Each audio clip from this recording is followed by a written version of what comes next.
अरुण जी ने जितना उस मशीन के बारे में उन्हें ज्ञान था, जितना वो बता सकते थे, उन्होंने उनको बताया।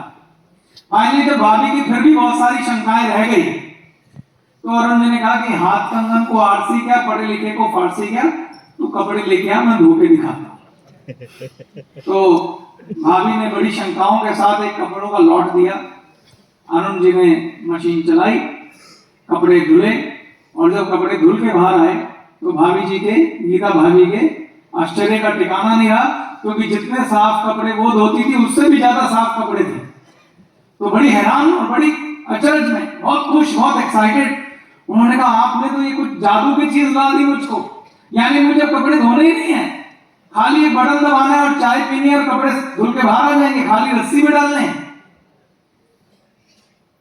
वो इतनी ज्यादा एक्साइटेड थी, इतनी ज्यादा एक्साइटेड थी। जब आदमी बहुत ज्यादा एक्साइटेड है, जानते हो क्या करता है? यस सर, परेशान क्या करता है? क्या करता है? इतनी कम आवाज आप लोग। गीता भाभी की 4 सहेलियां थी, उनसे रुका नहीं गया। उन्होंने बोला तुम छोड़ो छोड़ो छोड़ो, मैं पहले अपनी सहेलियों को बताती हूँ आप क्या कमाल की चीज लेके आए हो। वो भागी भागी गई।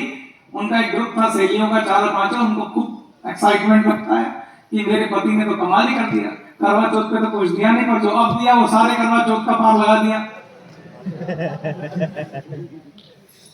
एक ऐसी मशीन लाए हैं, खाली बटन दबाना है और कपड़े धोने के झंझट से मुक्त हो गई मैं।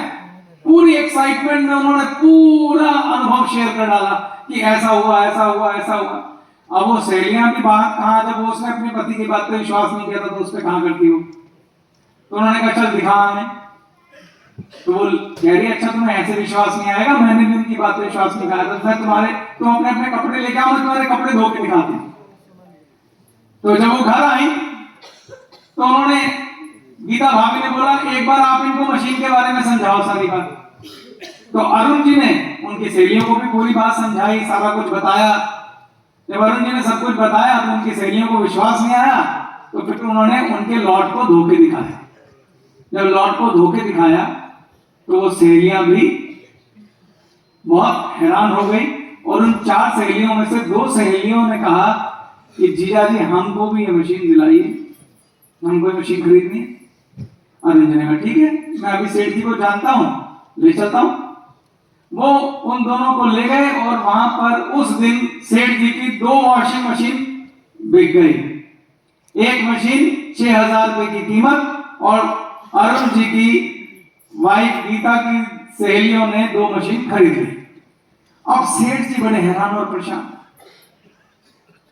सेठ जी कहते हैं मुझे 1 साल हो गया, मैंने सारे टीवी स्टार, रेडियो पे ऐड, अखबार में ऐड, बड़े बड़े शहर में होर्डिंग लगा दिए, मुझसे पूरे साल में 2 नहीं बिकी, इसने अरुण ने 2 मशीनें कैसे बेच दी। उन्होंने उसको पकड़ लिया, तू बैठ, तू बता मुझे 2 मशीनें कैसे बेची।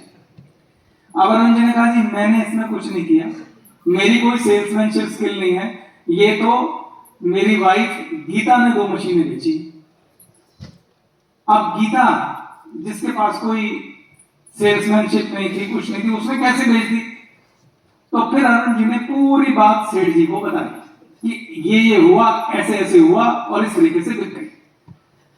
सेठ जी ने क्या किया, उन दोनों मशीनों में अरुण को बोला देख तुझे तनख्वाह तो देनी थी, पर ये 2 मशीनें तेरी वजह से बिकी हैं, तो तू 1500 रुपए इन मशीनों पे कमीशन ले ले, और कोशिश कर जो तूने किया ना, ये जो कुछ तूने बताया ये और कर और मेरी और मशीनें बिकवा दे।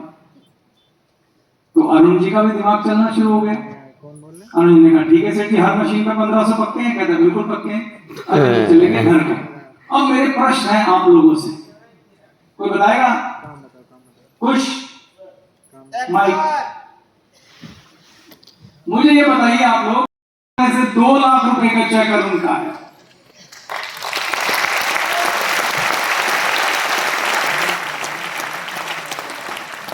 इतनी सिंपल है direct selling, business of heart. तो अगर मैं कंक्लूजन निकालूं 5 स्टेप का, आपसे पूछना चाहता हूं डायरेक्ट सेलिंग में 5 स्टेप कौन कौन से हैं? मैं जल्दी है, मुझे लगता है कुछ इशारा कर रहा, मैं ही बता देता। मजा तो तब आता जब हम बात करते। पहला, यूज योर प्रोडक्ट। अगर गीता भाभी ने उस प्रोडक्ट को यूज ना किया होता तो क्या वो शेयर कर पाती दिल से? No sir.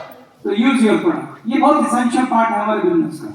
और अगर आपने दिल से काम किया ना इस बिजनेस में, और कुछ चाहिए नहीं। जब अपनी सहेलियों के पास गए, उनकी आवाज दिल से निकल रही थी। उतनी बढ़िया एडवर्टाइजमेंट तो अमिताभ बच्चन भी नहीं कर सकता जब दिल से बात करें। तो जो गीता भाभी है, सबसे पहले यूज योर प्रोडक्ट अपने दिल से किया। Second, educate people for the product, product के लिए एजुकेट करना। Share the product, educate the product, ये दो बहुत महत्वपूर्ण पार्ट हैं डायरेक्ट सेलिंग के। ठीक, अब मैं आपको आखिरी बात बोलने के साथ बात खत्म करता हूं, क्योंकि मुझे बार बार इशारा हो रहा है कि थोड़ा जल्दी कर लीजिए। दोस्तों, जहां से मैंने बात शुरू की थी वो यह है कि गैलवे को हमें एक ऐसा ताकतवर ब्रांड बनाना है जिसे हम अपने बच्चों को दे सके। मेरी आखिरी लाइनें याद रखना, आप अपने जीवन का बहुत महत्वपूर्ण समय इस बिजनेस को बिल्ड करने को दे रहे हैं। बहुत महत्वपूर्ण टाइम, ये लौट के नहीं आएगा। आज जो ऊर्जा आपके पास है 20 साल बाद नहीं होगी, याद रखना, इसको वेस्ट मत करो। तो 20 साल में जो बिल्डिंग आपने खड़ी करनी है, एक बिजनेस को खड़ा करने में वर्षों लग जाते हैं, एक ब्रांड को खड़ा करने में वर्षों लग जाते हैं। जब वर्षों लगा रहे हैं तो क्यों ना ऐसा ब्रांड बनाया जाए जिसे अपने बच्चों को दे पाए। हम रहे ना रहे, हमारा नाम चले, क्यों ना ऐसा किया जाए। तो वो हम सब के एक साथ प्रयास करने से ही मुमकिन है। डायरेक्ट सेलिंग एक ऐसी बिजनेस है जिसमें आपको मौका मिलता है लोगों का जीवन बदलने का, लोगों का जीवन बदलने का मौका मिलता है, अच्छे से अच्छे काम करने का मौका मिलता है। इन्हीं गुड विशेस के साथ, इन्हीं शुभकामनाओं के साथ मैं अपनी बात खत्म करता हूं कि भगवान करे मेरी बात अगर आपको समझ में आ जाए और हम गैलवे को ऐसा ब्रांड बना सकें कि हमारे पोते भी इस ब्रांड के ऊपर मान कर सकें, तो मैं कहूंगा आज का भाषण सफल हो गया। थैंक यू वेरी मच, धन्यवाद। 1 मिनट का टाइम आपके पास, ये हमारे कुछ वीडियो रह गए थे, बस एक ग्रुप फोटो सर जल्दी आ जाए। संतोष भारती, उदय कुमार यादव, सुनील कुमार, अमिताभ, अनिल राम, एक बार